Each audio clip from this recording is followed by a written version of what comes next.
What is going on, guys? Welcome in today's video on how to download the game Lords of the Fallen on your PC. So the first step is open your Google browser, and before we start I would like to ask you to subscribe to our channel and like the video. Once you have done that, then we can proceed to locate this game on Steam first before we can proceed to another website to download this game. Now what we need to do is go to the Steam website, and after that we quickly search up the game Lords of the Fallen. And once you have found it, then you can select it. Now if you scroll a little bit down, then you will find the game Lords of the Fallen. But as you can see, this game is with a temporary offer on Steam, available for just €19.79. But don't worry, we got a little workaround to save yourself a bit of money while downloading games online.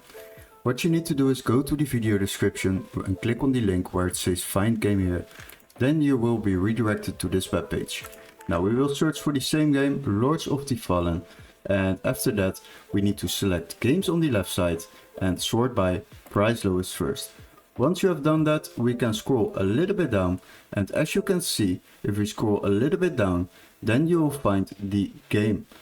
Now the important thing is to select a version which is available on PC but also can be activated in our country. And as you can see, we can already download this game by clicking on it for just €2.03 compared to the price on Steam of €19.79. So what you need to do is purchase this game on this website, and after that you will receive an email confirmation with all the steps to follow, including a activation key for Steam or a completely new legit Steam account to download this game on your PC, but much cheaper than through Steam. Hopefully this video was helpful. Don't forget to like and subscribe, and we would love to see you in our next tutorial. Cheers guys!